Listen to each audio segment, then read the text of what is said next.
de espíritos perturbados e aflitos encontram lenitivo e orientação.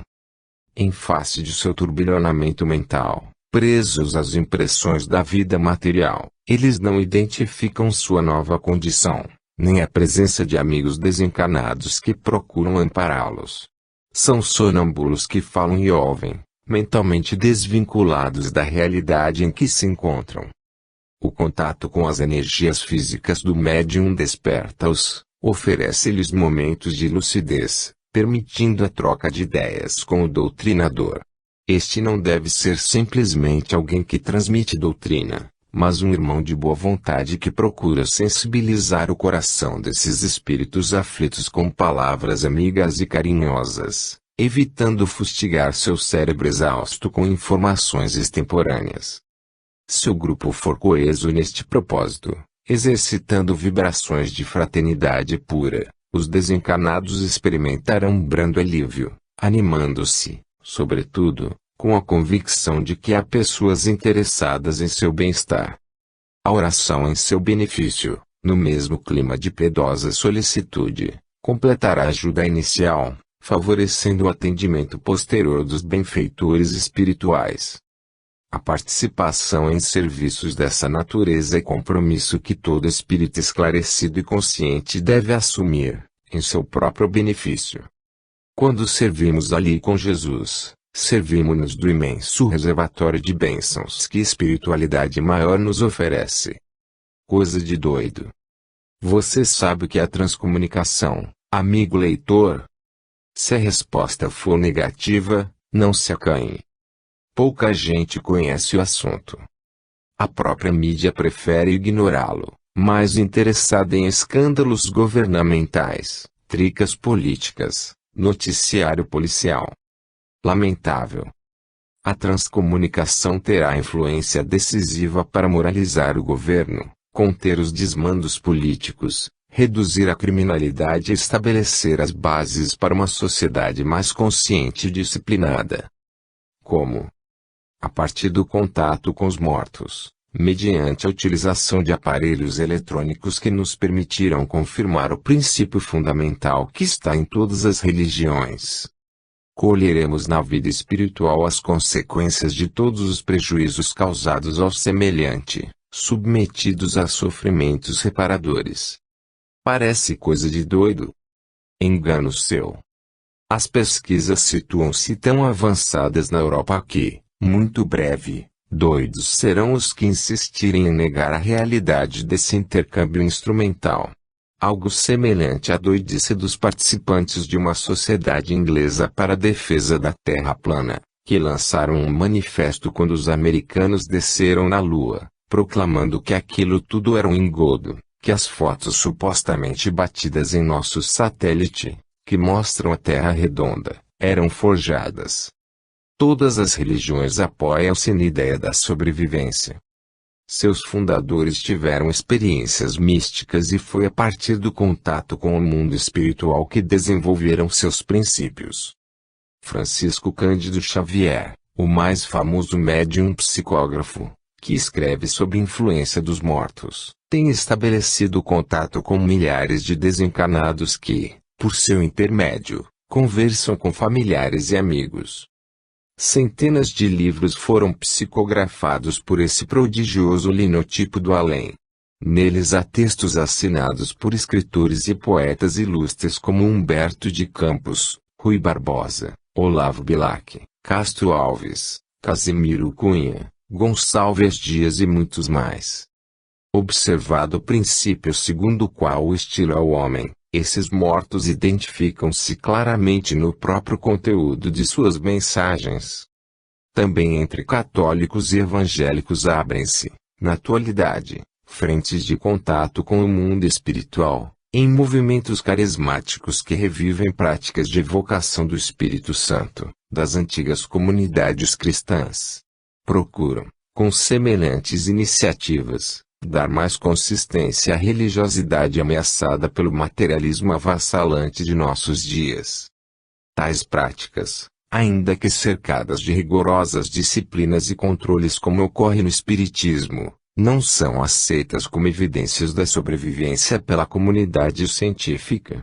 Para os cientistas é tudo fruto de condicionamentos supersticiosos, ignorância e mistificação. Quanto aos fenômenos inegáveis e autênticos produzidos por Chico Xavier, são atribuídos pelos cientistas ao inconsciente humano, capaz de realizar prodígios e de simular a presença de um morto, imitando à perfeição seu jeito de ser. Ocorre que na transcomunicação estamos diante de um fato novo. Os transcomunicadores utilizam aparelhos de rádio, receptores de TV, gravadores e até computadores, para captarem os sinais do outro mundo, estabelecendo uma ponte eletrônica entre os vivos e os mortos. Ao que consta, esses aparelhos não são passíveis de sofrer alucinações, nem de internação em manicômios. Não são doidos. Haverá cientistas do tipo não vi e não gostei.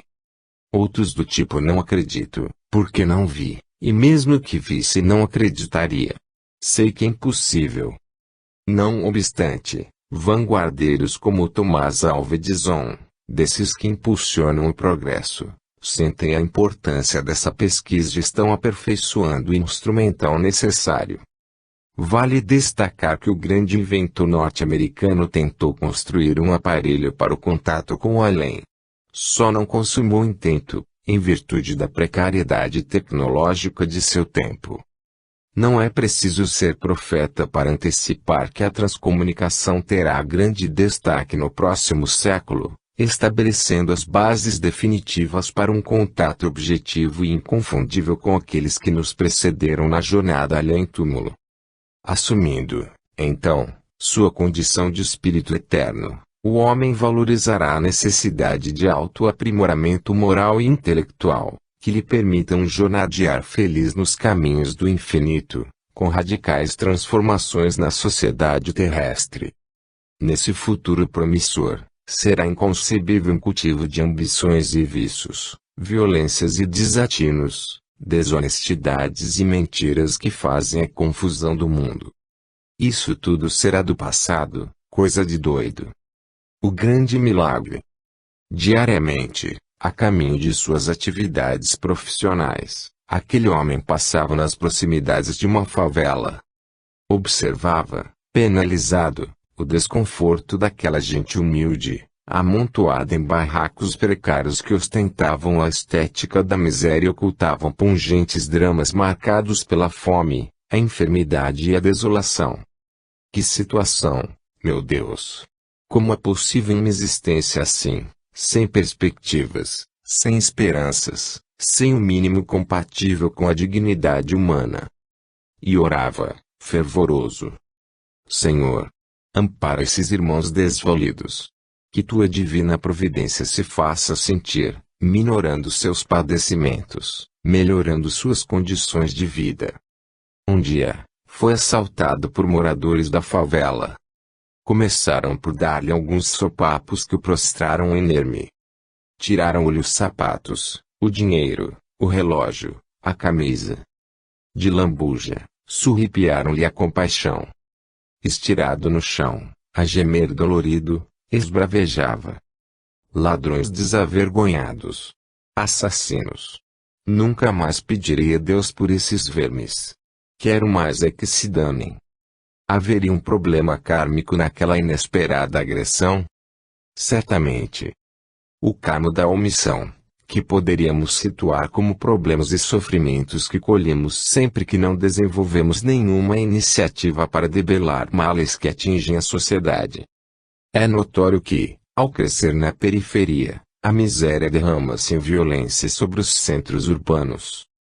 Assim, o combate à violência deveria ser, essencialmente, um combate às carências materiais e morais da população, com recursos de alimentação e valores de educação.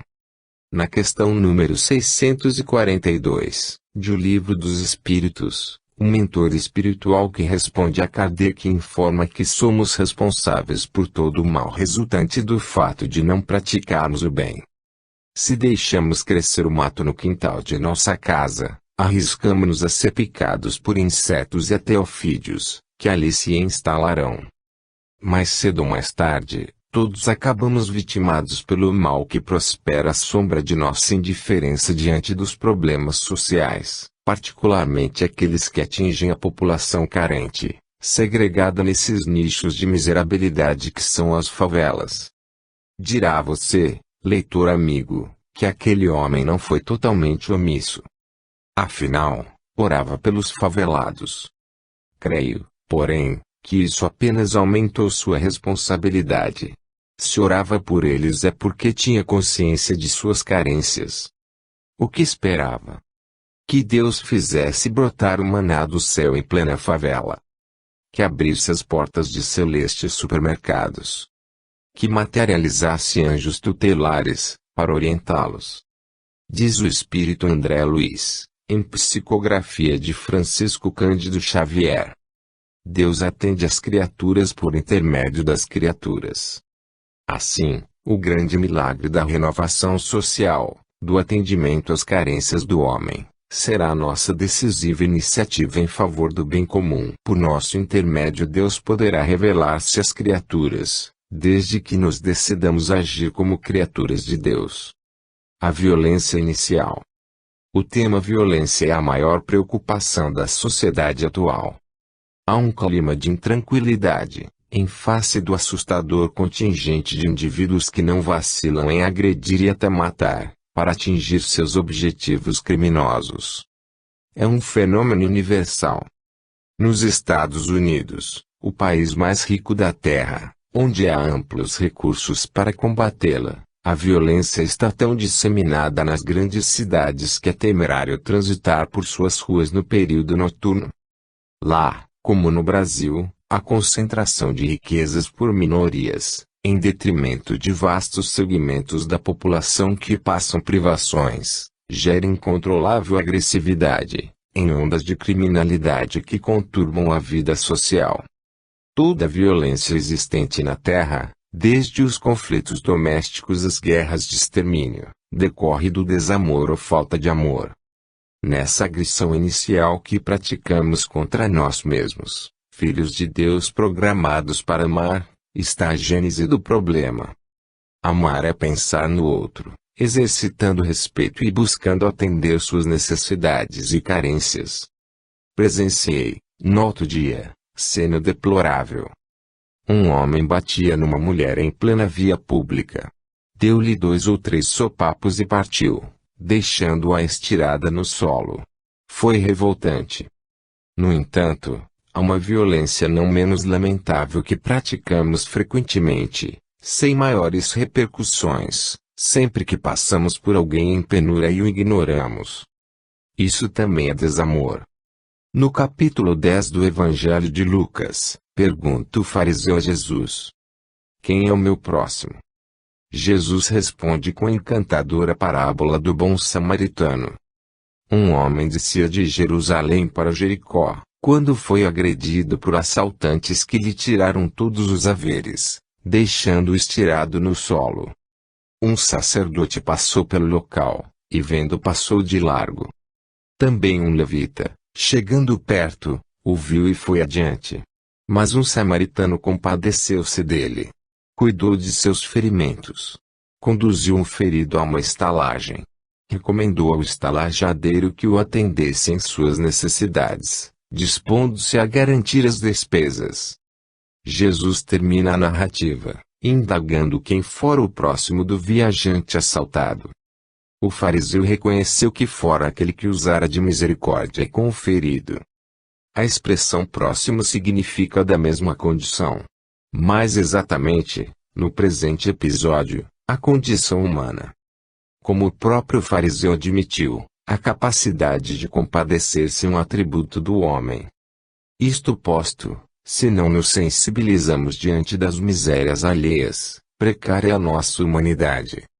Após o episódio citado, ainda no mesmo capítulo, o evangelista Lucas dá sequência ao assunto, agora envolvendo o relacionamento familiar.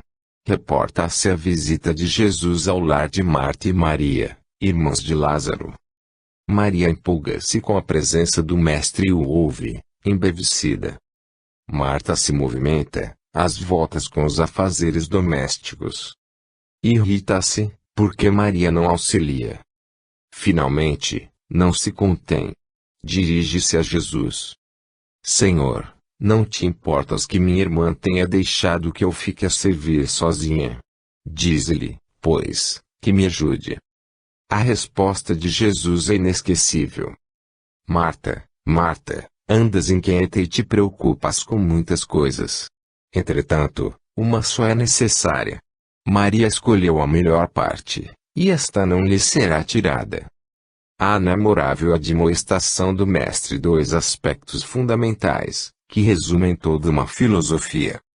O primeiro diz respeito a Maria, coerente com sua posição de discípula do Cristo. Se é normal que nos preocupemos com os afazeres diários, nas tarefas profissionais ou domésticas, faz-se imperioso não esquecer que há assuntos mais importantes, relacionados com nossa edificação. O sagrado deve sobrepor-se ao profano. Os interesses do homem perecível não podem prevalecer sobre as necessidades do Espírito eterno. Seria falta de amor por nós mesmos. Se um expositor espírita for abordar relevante tema doutrinário em determinada noite, será lamentável que a dona de casa a deixe de comparecer, porque pretende adiantar o almoço do dia seguinte. O segundo aspecto, nem sempre observado, diz respeito ao comportamento de Marta. Decididamente, ela quis impor sua vontade à irmã. Isso também é desamor. Ficamos satisfeitos quando os familiares procedem como desejamos, sem considerarmos que nem sempre é o que eles desejam, nem sempre é o melhor para eles, nem sempre é o ideal para um relacionamento afetivo, equilibrado e feliz. Como vamos conquistar sua amizade e respeito, se não aprendemos a respeitar seus anseios e o inalienável direito de decidir em suas vidas? Evidentemente é preciso considerar um caso especial, a criança. Incapaz de fazer as próprias opções, em face de sua imaturidade, ela geralmente precisa ser conduzida. Não convém deixar o filho decidir se vai à escola ou se deve banhar-se. Determinadas disciplinas são indiscutíveis e inegociáveis.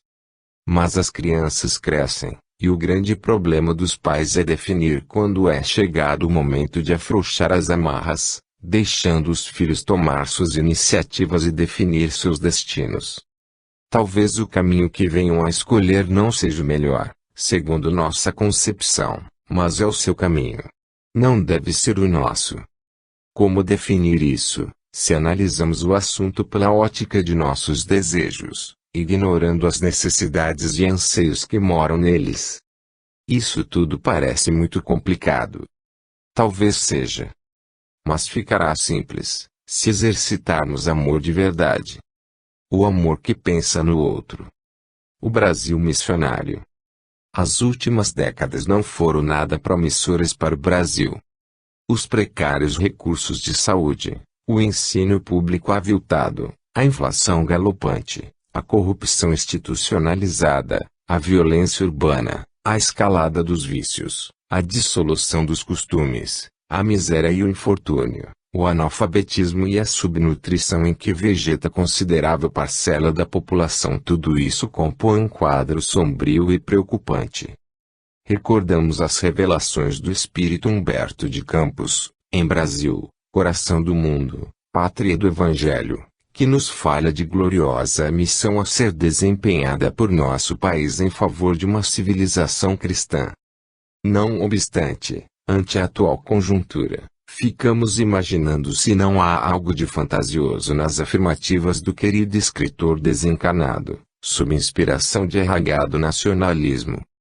Em favor da autenticidade dessa obra, publicada pela Federação Espírita Brasileira, em 1938, temos a autoridade do Espírito Emmanuel, que a prefaciou, explicando o que se destina a exaltar a missão da terra brasileira no mundo moderno. Por outro lado, há a credibilidade do médium que a psicografou, nosso querido Francisco Cândido Xavier, que em sua vasta bibliografia revela-se um modelo de sobriedade, disciplina e humildade, Muito bem assistido, portanto, intenso a deslizes mediúnicos que justifiquem uma revelação equivocada ou apócrifa. Assim como ocorre com A Caminho da Luz, de Emmanuel, psicografia do mesmo médium, que descreve a evolução de nosso planeta e de suas coletividades, desde os primórdios. O livro de Humberto de Campos demonstra que há ascendentes espirituais nos eventos humanos. O homem é muito mais protagonista do que autor da história, percorrendo caminhos de evolução individual e coletiva, consoante os desígnios de Deus. Além do Brasil, outros países, ao longo dos séculos, foram bafejados pelas esperanças da espiritualidade.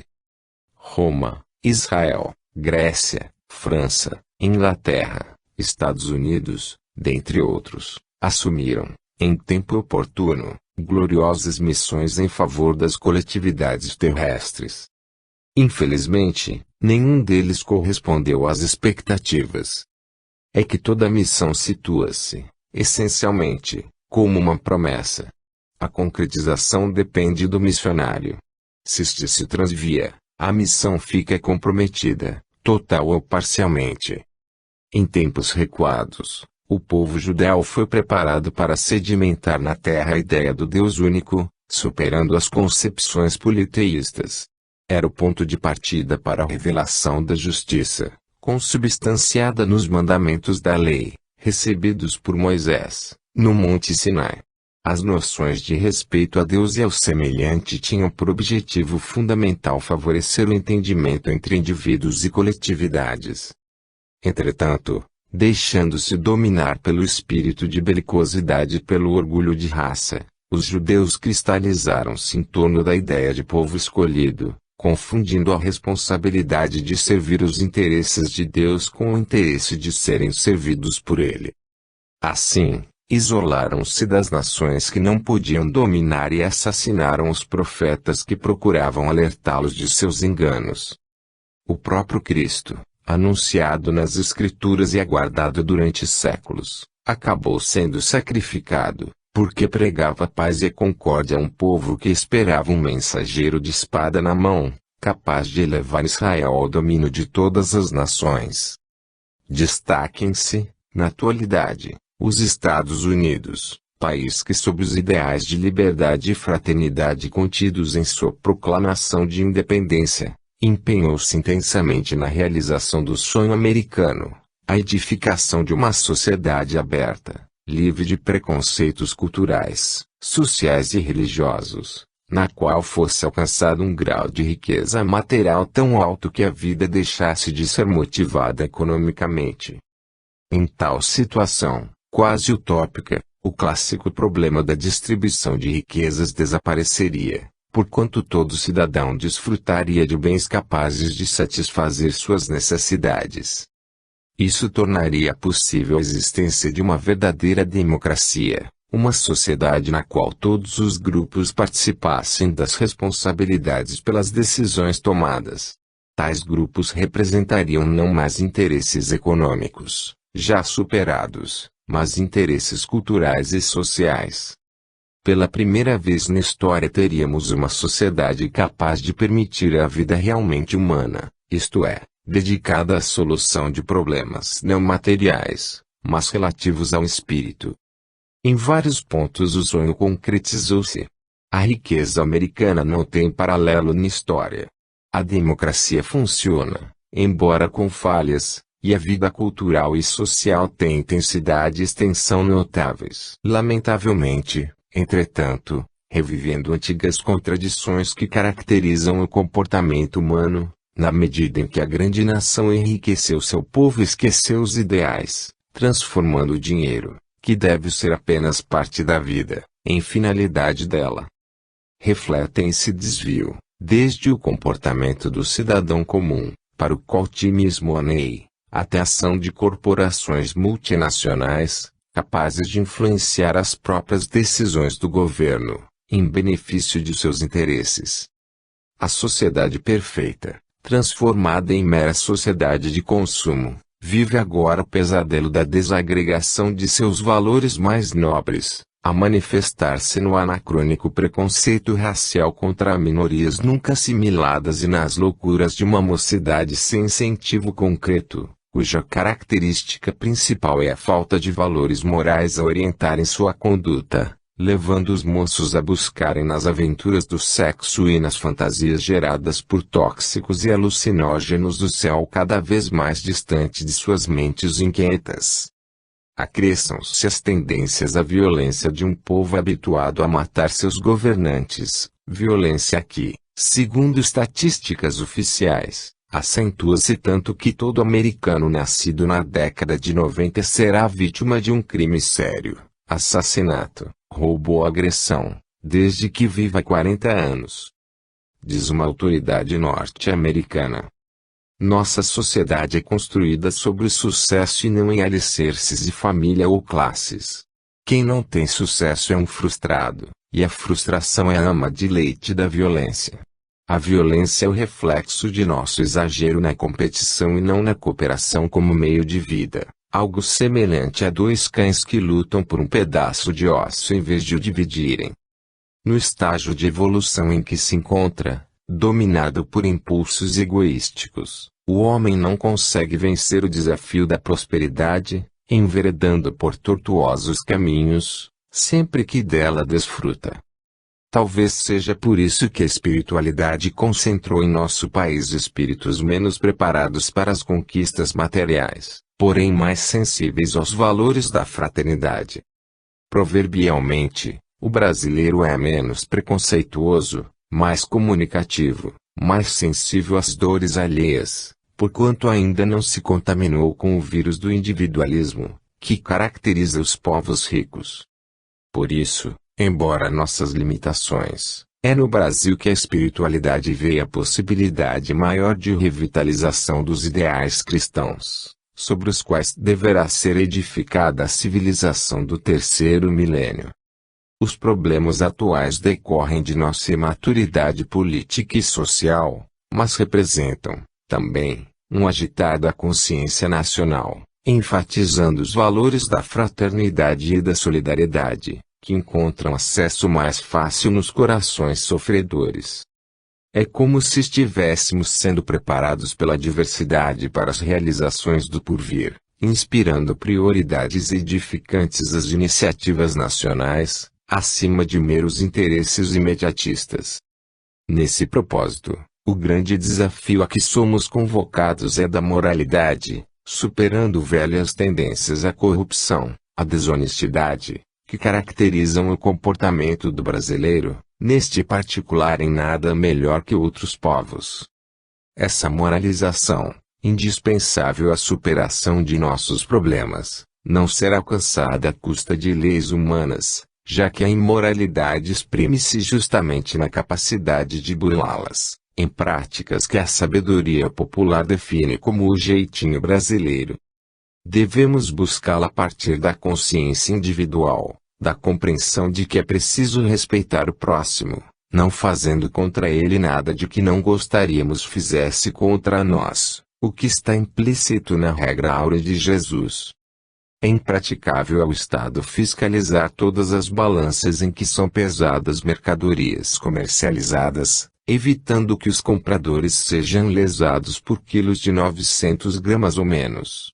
Mas, se cada comerciante compenetrar-se de que não lhe é lícito fazer isso, o problema será resolvido sem necessidade de onerar-se o erário público com a contratação de fiscais.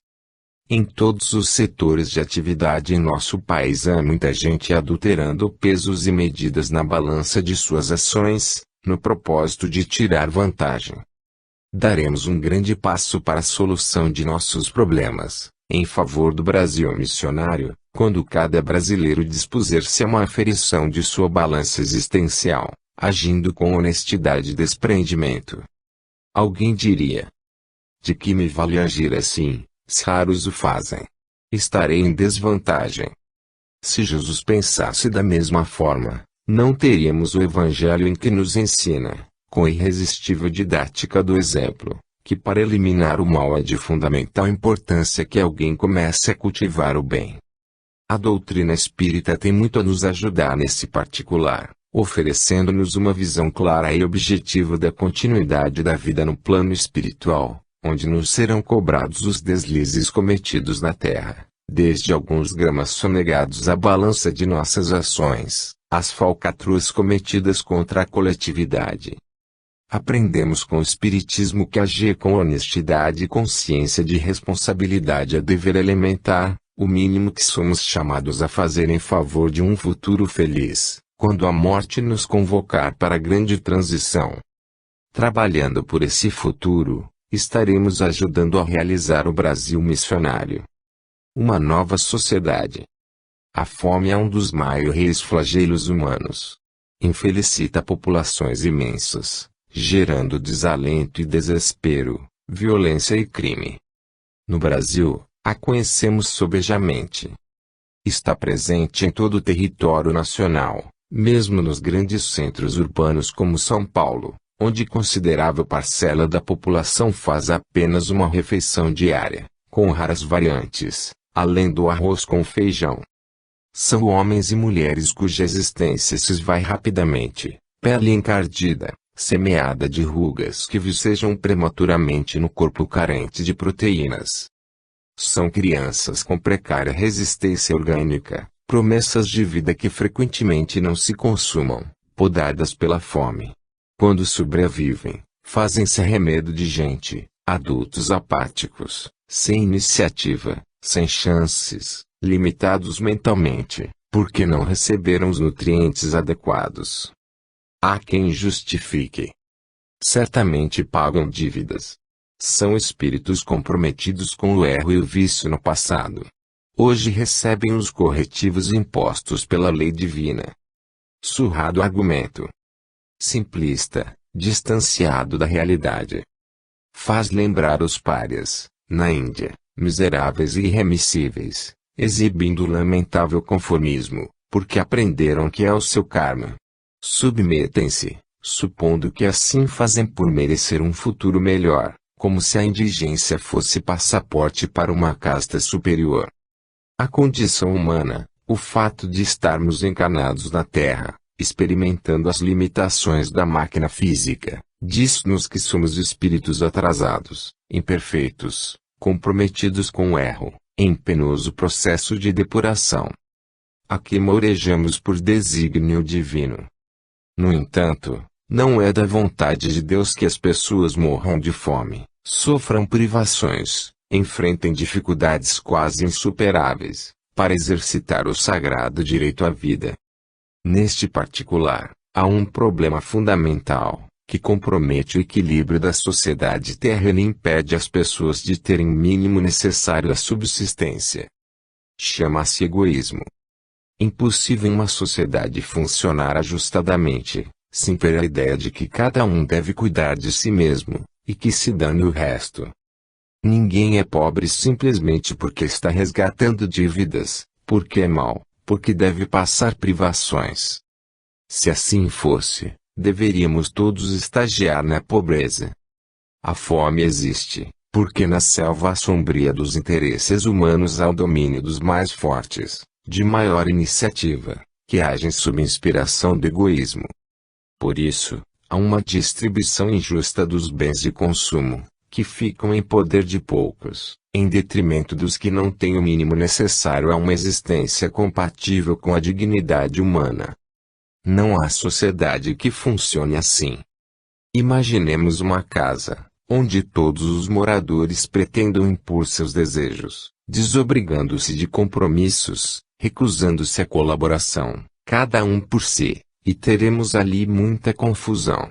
Impossível conviver ajustadamente, com equilíbrio e bem-estar, onde as pessoas sempre querem tirar vantagem, cogitando de múltiplos direitos sem cogitar de mínimos deveres. O governo deveria ser mais duro, supõem alguns. Talvez um regime de força, uma ditadura. Tivemos durante 20 anos, e ficamos pior. Em tal situação, a máquina administrativa é facilmente comprometida pelo comportamento egoístico, gerando desrespeito aos direitos humanos e, sobretudo, corrupção. Outrora, exaltava-se a Revolução Comunista. Nivelamento por baixo, igualdade imposta, bens da produção divididos igualitariamente, supressão da miséria. Também não deu certo onde ela se instalou. O egoísmo fez dos países comunistas uma simples variação dos regimes autoritários, sustentados pela força, sem liberdades individuais, em que os privilégios se transferiam para os burocratas. O regime capitalista não faz melhor. Deu certo nos Estados Unidos, num momento histórico, em que aquela nação representava as esperanças do mundo. No entanto, a esperança transformou-se em opressão, com os melhores valores americanos minados pelo egoísmo, cheirando a volúpia do lucro. Para atender aos interesses desses valores, fomentam-se golpes militares em países subdesenvolvidos, interfere-se, indebitamente, na autodeterminação dos povos. A fórmula ideal de solução para os problemas que afligem as coletividades terrestres está em nos organizarmos segundo os padrões do Cristo, em bases de fraternidade legítima. Trata-se de superar o egoísmo com o exercício do amor, que consiste, como ensina Jesus, em fazer ao semelhante o bem que gostaríamos nos fosse feito. A iniciativa dessa sociedade ideal não pode ser debitada aos governos. Não pode ser imposta de cima para baixo. Ninguém se torna fraterno por força de decretos. Essencialmente, ela é fruto da conscientização. As pessoas precisam saber que a luta contra o egoísmo não é mera opção. Trata-se, na verdade, do único caminho de redenção para o homem e de renovação para a humanidade. Quando os povos compreenderem e vivenciarem esta realidade, teremos governos justos e sociedades fraternas, erradicando para sempre as misérias humanas. Um único exemplo ilustra bem o alcance desse processo. Se cada família de classe média ou abastada assumisse o compromisso de ajudar uma família de periferia, assistindo em suas necessidades, oferecendo-lhe, sobretudo, o calor da amizade e o interesse por sua sorte, teríamos uma verdadeira revolução social. Contribuiríamos, ainda, para a erradicação da criminalidade que, como já comentamos, tem seu nascedouro, não raro, nas mais elementares necessidades de subsistência, como opção de sobrevivência. A omissão, inspirada no comodismo, na indiferença e na má vontade, filhos do egoísmo, perpetua a vergonhosa coexistência entre a miséria e a opulência, entre os que morrem de fome e os que acumulam recursos tão imensos que passam a ideia de que pretendem viver 1000 anos. Todos desejamos um mundo melhor, onde estejam erradicados a violência e o crime. Imperioso reconhecer, entretanto, que a melhoria do mundo começa em nós mesmos, quando nos dispomos ao empenho por cumprir nossos deveres como filhos de Deus. Dentre eles, bem o sabemos, está o indeclinável dever de servir a causa do bem, que exercitamos a partir do momento em que nos dispomos a ajudar o semelhante.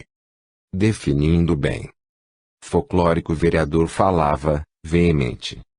É preciso evitar que se repita aqui o que tem acontecido em outras cidades. Um de seus pares aparteou. Poderia Vossa Excelência informar o que ocorreu em outros municípios? E o orador, ainda mais inflamado. Sei lá. Isso não interessa.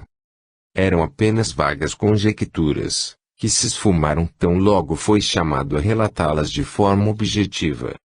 Algo semelhante ocorre em relação às palavras. Usamo-las sem atentar bem ao seu significado, correndo o risco de dizer impropriedades.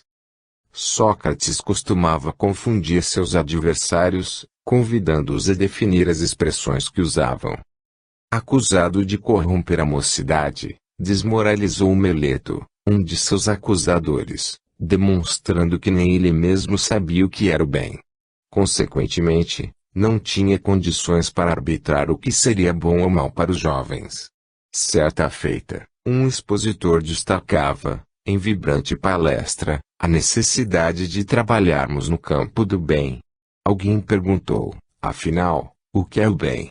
Surpreso, o palestrante pigarreou e respondeu reticente: "Ah, sim. O bem. Naturalmente, o bem é ser bom." O malvado insistiu: "Mas o que é ser bom?" "Ser bom. Ora, ser bom é praticar o bem." Risível, sem dúvida. Não obstante, pode acontecer com qualquer pessoa. Você mesmo, leitor amigo, sem pretender questionar sua sapiência, saberia definir, de pronto, a mesma questão. Interrompa por instantes a leitura. Pense um pouco: o que é o bem? Confiramos com Aurélio: bem, qualidade atribuída a ações e a obras humanas que lhes confere um caráter moral. Talvez seja prudente nova consulta. No mesmo dicionário, a definição da palavra moral: conjunto de regras de conduta consideradas como válidas, quer de modo absoluto para qualquer tempo ou lugar, quer para grupo ou pessoa determinada. Então, o bem, no sentido relativo, seria a vontade do homem, expressa nas regras que institui, de caráter transitório e circunscrito. No sentido absoluto seria a vontade de Deus, contida nas regras de caráter imutável e universal. Qual seria a vontade de Deus? Aqui entra Jesus. Se o aceitamos como um mensageiro divino, deve-se admitir que sua mensagem exprime os desígnios do Criador. O bem, portanto, está inserido na mensagem cristã, que por sua vez pode ser sintetizada em poucas palavras, contidas no capítulo 7, do Evangelho de Mateus. Tudo o que quiserdes que os homens vos façam, fazei-o assim também a eles. Reflexão de Natal. A sofisticação da vida moderna impõe múltiplas necessidades que aprisionam as criaturas numa roda viva de interesses e preocupações. Há duas consequências inevitáveis: a ausência de paz, caracterizada por tensões, ansiedades e temores que espocam em desajustes físicos e psíquicos variados. O empotamento das percepções, particularmente em relação ao tempo que, aparentemente, passa a fluir em ritmo cada vez mais acelerado, sem que o indivíduo perceba que é ele quem está agitado, apressado, impaciente. É o perdulário que joga fora o tesouro das horas, gastando-as no cassino das ilusões, no jogo de efêmeras sensações. Supõe-se, erroneamente, que viver em plenitude é ter múltiplas ocupações, cultivar diversificados interesses, buscar incontáveis prazeres, movimentando-se sempre. Os que assim procedem verificam, mais cedo ou mais tarde, que apenas perderam tempo. Intrinsecamente, só tem valor os dias usados de forma conveniente, com propósitos de edificação, favorecendo a aquisição de valores culturais e espirituais inalienáveis, aqueles que as traças não roem nem os ladrões roubam. Uma boa leitura. O estudo metódico. A meditação construtiva. A oração contrita. A contenção de um vício. O socorro ao necessitado. O serviço em favor da comunidade. Tudo isso é negligenciado pelo homem comum, de sensibilidade atrofiada e raciocínio entorpecido pela indiferença. No entanto, são iniciativas dessa natureza, tão simples quanto eficientes, que favorecem nossa realização como espíritos eternos. A fim de que nos disponhamos a semelhante esforço, há um passo inicial indispensável: a reflexão. Poderíamos defini-la como aquele empenho de parar e pensar, tentando entender o que a vida espera de nós. Não se trata tão somente de definir uma meta a ser atingida no decurso da existência. Sobretudo, trata-se de fazer o que é certo, justo, verdadeiro, no momento que passa, nas contingências de cada hora, nas solicitações de cada dia, considerando que as grandes jornadas são feitas de incontáveis passos, que precisam ser bem orientados, a fim de que o viajor não se desvie de seu destino. Dezembro é propício para se iniciar esse esforço, recordando que Jesus veio à Terra para nos ensinar a valorizar as horas.